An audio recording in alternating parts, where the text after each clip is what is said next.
In May of 1967, in the remote wilderness of Manitoba, Canada, a man went for a walk outside Falcon Lake and walked into the strangest encounter in North American UFO history.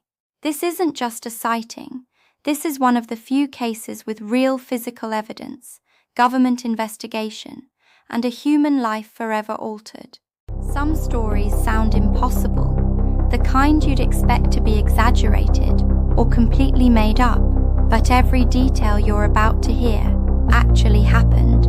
No embellishment, no dramatization, just events that unfolded exactly as they did, even when they stopped making sense. This is unhinged, but true.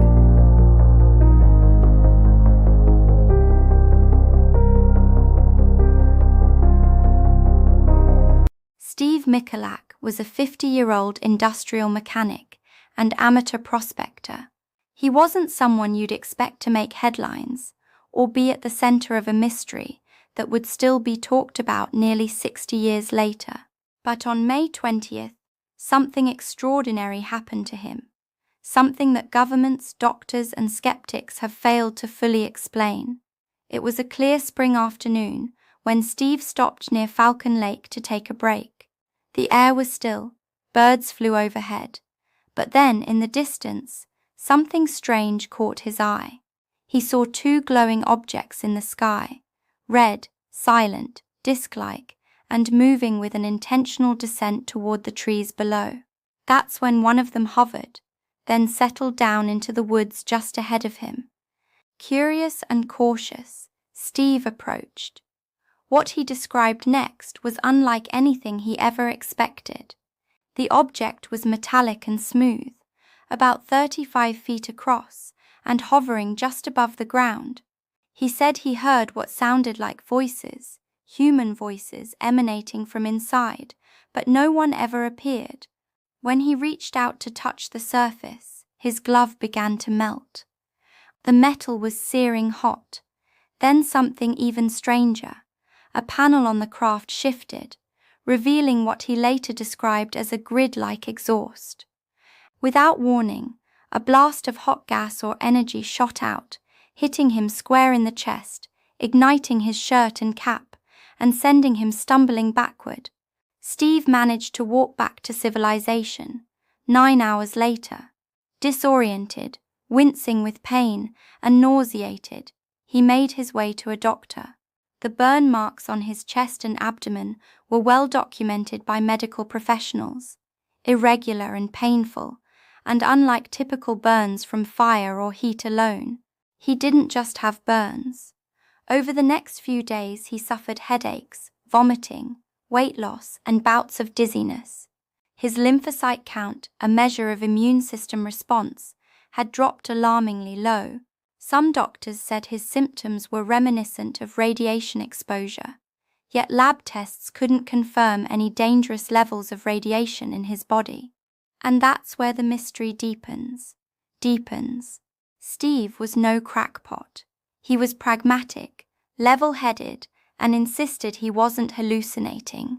His wounds were real, his symptoms were real, and when authorities analyzed the site, they found evidence that was just as perplexing.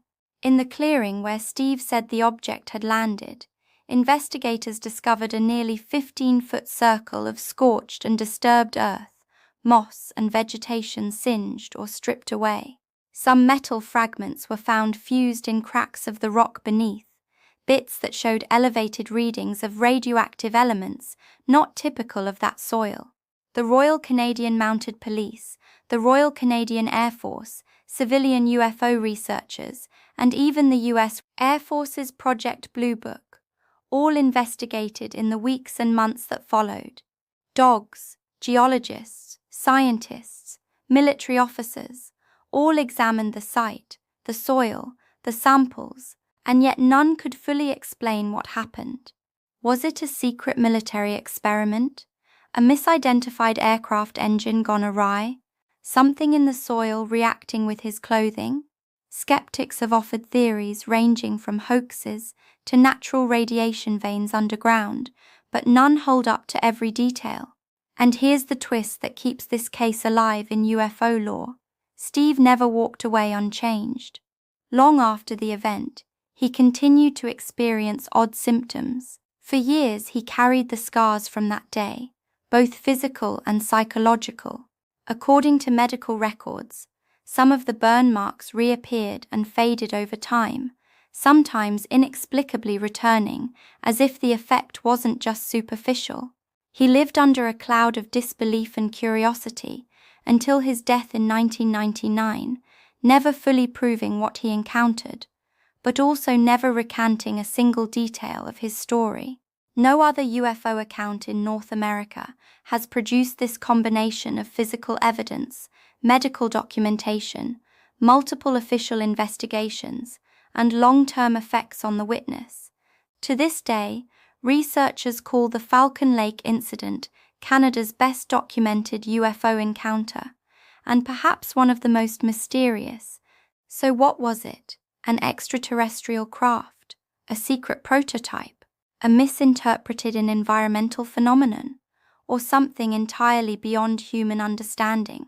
We don't know, and maybe that's the haunting part. Whatever Steve Michalak saw that day remains a mystery, a story of steel, fire, burns, and unanswered questions, tucked away in the woods of Falcon Lake, waiting for someone bold enough to walk into the unknown again. If you like this story, don't forget to like and subscribe to my channel. Until next time.